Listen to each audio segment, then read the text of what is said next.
Real good. It's been a minute. Yeah. All right.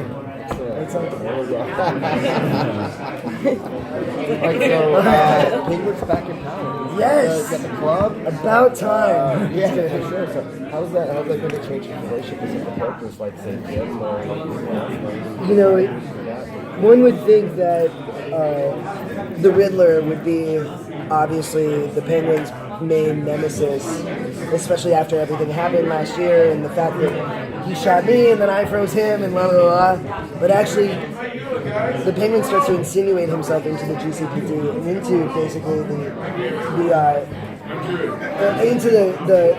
the law and order side of Gotham City, which is obviously Jim Gordon's backyard, and Jim doesn't like that at all.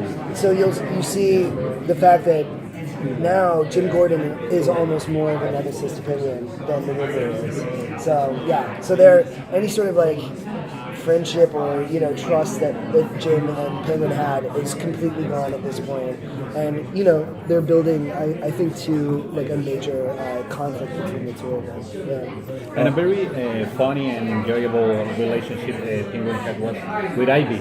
We're going to see more about those two guys. Yeah, at the top of the season, definitely. I mean, she's the reason he's alive. Like it's so funny. Like Penguin owes his life to like so many people, and he still treats them all like shit. It's like he never learns. It's like maybe be gracious for once and thank someone for saving your life. But no, anyway, yes, we'll definitely see that. I mean, I love that dynamic. It's like it's such a fun odd couple pairing because she is essentially a girl in her mind and who is optimistic and it's like and a also flower child, but in a woman's body. and a flower child, exactly. And she also like has potions and like spells, and she's like kind of witchy in that way, whereas the Penguin is just about numbers and order and being an adult and being mature, and so to see them butt heads. But yeah, you definitely see more of that going. And just like he at the did top. with the Riddler, you think that Penguin's gonna take the darker side of Ivy and maybe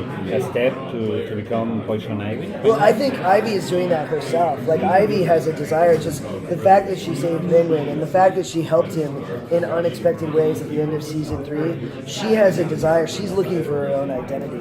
She's right. She, like basically, like all of the characters are to a certain extent, but her especially. The fact again that she's a child in this body. It's like, who is she? And the only place that she knows, that she can find that is with a fellow freak, which is the Penguin. And so she wants to go to that dark side. That's where she feels safe.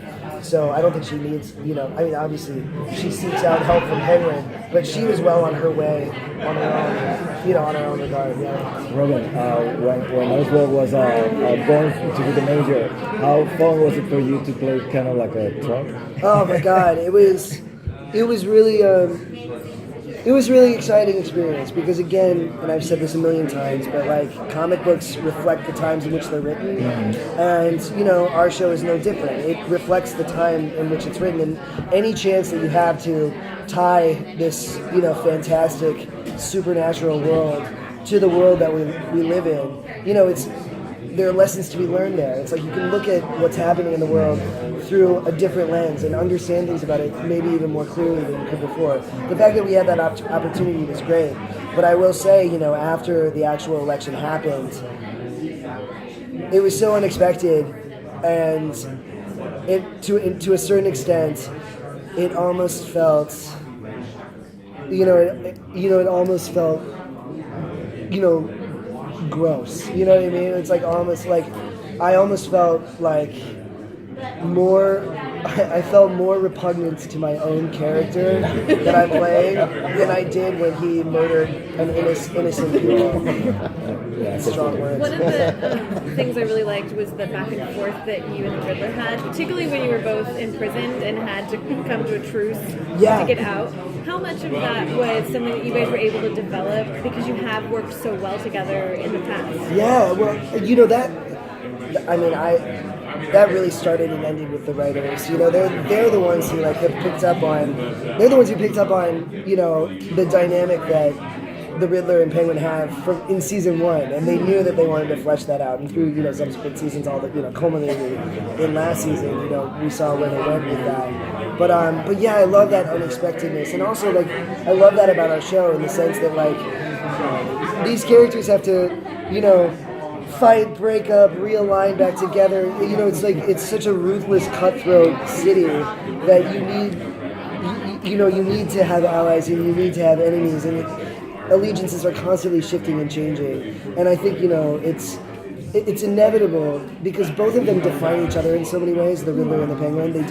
There's so many things about each other that were almost gifted to them from the other person.